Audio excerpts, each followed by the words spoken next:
Mesdames, Messieurs, bonsoir. Ravi de vous retrouver pour cette deuxième journée dans Miroir CAN. tey jii muy ñaareelu journée Coupe d'Afrique bi ñu ngi nag ba léegi ci première journée parce que c'était le deuxième match du groupe A moom moo doon am sànq ci diggante Nigéria ak Guinée équatoriale. La première surprise de cette Coupe d'Afrique des Nations, bon, surprise, peut-être que certains vont relativiser. D'Arte, Guinée équatoriale, quand même, c'est une équipe qui est montée en puissance au fil des années. Je pense que Gaël, Nanuti, Warti, Kanam, et ils sont là, comme d'habitude. Nos consultants, aujourd'hui, on a l'honneur d'accueillir David Bey, qui est là pour nous accompagner également pour les besoins de cette Coupe d'Afrique des Nations. David Manglénu. Mangléziar, cher Tidjane, avec un plaisir encore de vous retrouver et de partager avec vous le plateau.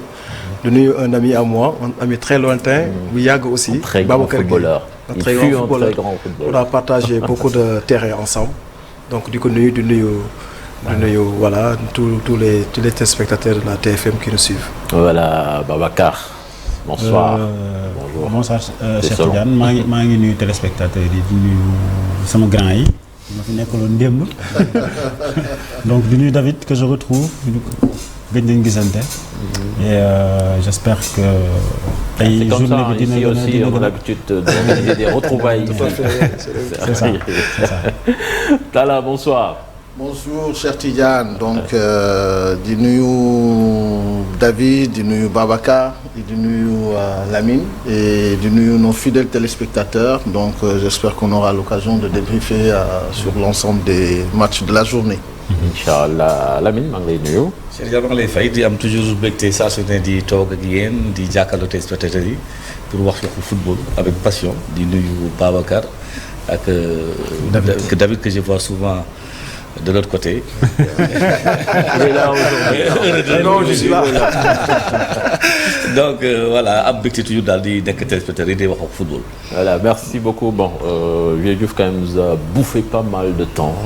Il des ci deuxième match bi bareetul carton rouge à lui. Mais bon, on va quand même un peu s'arrêter sur ce match contre, on peut dire, petit Nigeria. On a vu aujourd'hui tenu en échec par de coriaces joueurs de la Guinée équatoriale. Au vu du match, coach, est-ce que le résultat bi quand même c'est logique? À mon sens, oui, le match me semble équitable. Boo xoolee par contre le Nigeria peut avoir des regrets sur des occasions franches yu mu am pendant un moment de pressing bu mu def mais li ma kii xaw a bett ma sax parce que maa ngi doon wax démb ni attention pendant ces tournois là toujours dana am ñoo xamante ni des outsiders inattendus qui peuvent faire très mal. Tey jii si l'égalisation n'était pas intervenue à la minute d'après très tôt à la minute d'après doon nañu sonn parce que j'ai vu le Nigeria 5 premières minutes mu jéem def de sërëtal mais la Guinée équatoriale ne s'est jamais affolée et ils ont tenu à leur structure à leur organisation ba mujj gi ñoom ñoo doon jël bal bi en main et ça c'était pas une surprise parce que depuis quelque temps comme ils sont présents et bon an mal an ils font leur bonhomme de chemin dans ces compétitions africaines là. En deuxième mi-temps par contre nag les débuts de la deuxième mi-temps Nigeria jël na ko en main indi impact bi bëggoon imposer harceler tuuti mais je pense qu'ils ont souffert également du fait de la chaleur. Les deux équipes, les 22 acteurs. Ils n'ont pas pu aller au-delà de leurs intentions en termes d'impact physique et la Guinée équatoriale moo gënoon am cohérence dans l'organisation et dans la fluidité du jeu ils réussissaient à faire des combinaisons à 3 pour sortir et créer des espaces pour les attaquants. Pour moi l'identité remarquable déjà pour moi c'était leur avant-centre de 34 ans. Qui a bousculé la défense nigériane. C'est lui qui amène le but. Et d'où, donc moi je pense que quand même c'est parce qu'il y a une opposition forte. Et c'est là où il faut saluer vraiment le travail et l'expérience même de cette équipe équato-guinéenne. Parce qu'aujourd'hui on se rend compte avec le temps, ils viennent régulièrement en Coupe d'Afrique, ils apprennent. Et dire que la dernière CAN, ils n'ont pas été ridicules du tout. Et ils sont sortis par la petite porte, certes. Mais aujourd'hui, quand tu vois les qualifs... C'est le Sénégal qui les élimine difficilement. Donc aujourd'hui, quand tu regardes bien, ils ont été préparés, ils sont bien physiquement et tactiquement aussi, ils ont répondu présent. Ils se sont même créé des occasions parce que quand on regarde le classement FIFA aujourd'hui entre les deux équipes, le Nigeria est 42e et la Guinée équatoriale est 88e mondial. Mais ce classement-là ne s'est pas reflété sur le match. Donc sur le match, il y a eu du répondant des deux côtés. Le Nigeria, on se disait, bon, c'est un grand d'Afrique, de par son passé, mais aujourd'hui, on ne peut pas dire que le Nigeria a... Ils l'ont pas montré. Attends, mais David, Nigeria, bi ba muy ñëw ci compétition bi, c'était la meilleure attaque des éliminatoires. Et ils sont venus avec une attaque de feu, même si après il y a eu Victor Boniface. Blessé, forfait, mais quand même, bon, on s'attendait à voir une équipe beaucoup plus prolifique. Ben but le Dougal et ils n'ont pas su trouver la solution quand même face à cette défense équato-guinéenne. Donc c'est vrai qu'il y a une très belle équipe équato-guinéenne en face, hein, donc c'est vrai qu'on joue une CAN. Ils ont des attaquants du côté Nigeria très bons, c'est vrai. Ils ont des ratios de buts 1,5 buts par match, c'est clair. Mais attention, on joue une CAN et c'est des matchs d'entrée aussi, c'est pas évident. Aujourd'hui, Guinée équatoriale. Lamine wax na ko, donc c'est une équipe qui était venue avec beaucoup d'ambition. Soo xoolee, ils ont même campé par moment le jeu dans le bas-centre de l'équipe nigérienne. Donc ça veut dire que dañoo ñëw di jouer sans complexe. C'est une équipe qui s'est très bien préparée, même soo xoolee dans la configuration tactique. C'est une équipe qui est très bien en place. Le Nigeria, c'est vrai que mi ngi doon jouer avec de l'expérience, avec des joueurs comme Osimhen, c'est bien. Mais nag attention, c'est une équipe équato-guinéenne. Talla wax na ko léegi, il a été difficilement éliminé par le Sénégal si CAN bi ñu mujj jógee. Donc ça veut dire que c'est une équipe assez équilibrée qui vient dans cette compétition avec beaucoup d'ambition. Le Nigeria, d'accord, c'est un grand d'Afrique. Mais je pense qu'il y a beaucoup de naïveté, surtout dans leur entrejeu, ou surtout encore en défense. C'est ce que j'ai vu, en tout cas en première période. Ils laissaient beaucoup d'espace dans le jeu. Et il y avait trop de naïveté aussi dans le jeu. Je pense que nous devons jouer surtout sur des intuitions. Et à ce stade de la compétition, ça se paye cash. C'est vrai qu'ils ont égalisé à la minute qui suit le but. Mais ce n'est pas une équipe, pour l'instant, à mon avis, qui peut prétendre à quelque chose. En tout cas, vu cette prestation médiocre à mon avis, parce qu'on attendait plus une équipe. Oui, c'est des entrées en matière, mais c'est ce qu'il a dit. C'est ce qu'il a dit. Hier, on a été indulgents avec la Côte d'Ivoire, même s'ils ont gagné 2-0. Bon, là, je pense que les deux équipes se ressemblent. Le Nigeria et la Côte d'Ivoire. Sauf que le Nigeria a une bonne attaque. Quand on voit une bonne attaque le match, au but aujourd'hui. Oui, mais quand on voit le match, l'impression qu'on a par rapport à l'attaque de la Côte d'Ivoire, c'est pas la même. Et c'est la même chose aussi au milieu. C'est le contraire. Je trouve que le milieu nigérian est fébrile, contrairement au milieu de la Côte d'Ivoire. Maintenant, c'est l'entrée en matière. Hein. Je pense qu'on doit attendre de voir ces équipes-là monter en puissance pour savoir vraiment le réel niveau. À côté aussi, à l'humidité, la chaleur. Oui, mais c'est pour les 22 acteurs, encore une fois. Bien sûr. Oui, mais c'est plus difficile quand tu dois préparer et créer, que c'est plus facile d'attendre et quand tu es bien organisé. Mais dans le cas d'espèce, dans le cas d'espèce, c'est-à-dire que man li ma gis tactiquement, la Guinée équatoriale était beaucoup plus cohérente.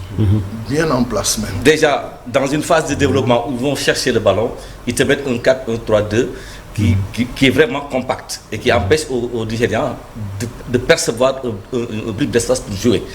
Et quand ils étaient en reconversion, c'est la même chose, ils se reconvertissaient en 4-4-2, clair, il n'y avait pas possibilité devant un milieu nigérien épars, écartelé, pour créer de la densité dans le couloir central et profiter à Osimhen.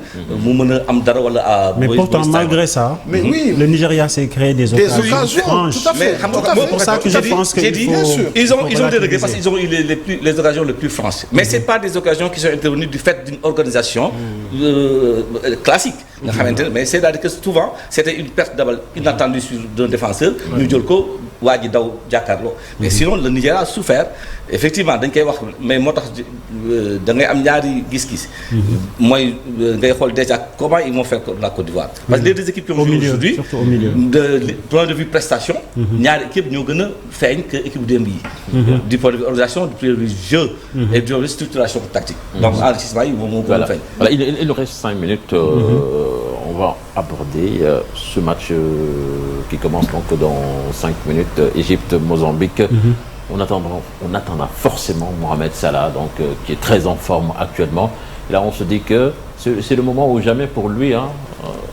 Ah oui, c'est le moment pour lui de briller et de porter son équipe comme il l'a toujours fait. Hein. Non, mais de gagner. Oui, mais gagner, gagner, ça ne se décrète pas. Non, parce que dans la lignée des grands joueurs égyptiens, je pense qu'ils ont tous gagné une Coupe d'Afrique des Nations.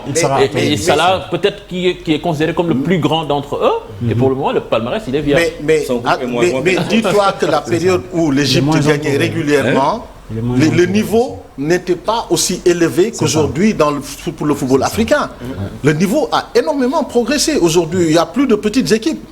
On voit le nivellement par le haut. Quand on voit des équipes comme la Guinée équatoriale, la Guinée-Bissau, et prochainement on verra bien le Cap-Vert, et on se rendra compte quand même qu'aujourd'hui le football africain a progressé sur le plan tactique, sur le plan de l'impact physique et sur le plan même de l'intelligence du jeu. Tu vois des joueurs quand même qui sont assez intelligents. Quand ils ont le ballon, tu te dis attention, aujourd'hui le football, ça se joue partout. Et même les équipes africaines, comment elles se comportent en Coupe du Monde. Donc ça veut dire qu'aujourd'hui, quelle que soit l'équipe en face, il va falloir que tu prouves sur le terrain que tu es capable de surpasser la sur le plan mental aussi, hein. Absolument. Maintenant, il y a un nivellement vraiment du football africain, à mon avis. Et cette confrontation Égypte-Mozambique, est-ce que c'est une affiche déséquilibrée? C'était que Mozambique, on l'a vu avec le Sénégal. Sur le papier, oui. Parce que l'Égypte finaliste de la dernière CAN, donc part logiquement favori dans ce match en tout cas. Mais la réalité du terrain, elle est différente de ce qui se passe en tout cas. Une victoire, ça ne se décrète. Ça se décrète. Mais par contre, c'est une équipe égyptienne qui viendra avec beaucoup d'arguments. Il veut vraiment effacer le débâcle de l'année précédente. C'est ça. Oui, c'est un match piège pour l'Égypte. Vous savez, si vous vous souvenez bien, la Mozambique, chaque fois qu'ils arrivent dans ces tours-là, ils ont l'art de perturber tout le monde. C'est-à-dire qu'ils ne calculent rien du tout. Bon, et puis ils ont l'habitude de jouer en attitude, donc ils vont te faire courir et ils vont courir tout le temps derrière toi. Ils vont te bousculer. Mais une grande équipe est faite quand même pour faire face, capable de tenir le ballon et d'imposer un tempo à un match que tu dois gagner. C'est pour moi le leader de Babacar, il faudra être intelligent donc pour gagner ces matchs avec tous ces paramètres qu'on vient de citer là. Donc, et les Égyptiens, ils sont très forts dans ça. Les Égyptiens sont forts dans ça. Mais bon, en général, ils ont du mal quand ils doivent faire le jeu. On va voir comment ça va se passer. Mais en général, l'Égypte est bien quand elle attend. Donc ça, c'est leur force. Une bonne organisation, bien jouer les contres et bien gérer le match. Sur ce match-là, il leur faudra tout de suite attaquer. Ce ne sont pas les Mozambicains qui vont faire le jeu. Voilà, s'organiser pour le faire, on verra bien. On verra bien. Donc, on est à 2 minutes du coup d'envoi. On va aller voir ce match et revenir à la fin pour débriefer. À tout à l'heure.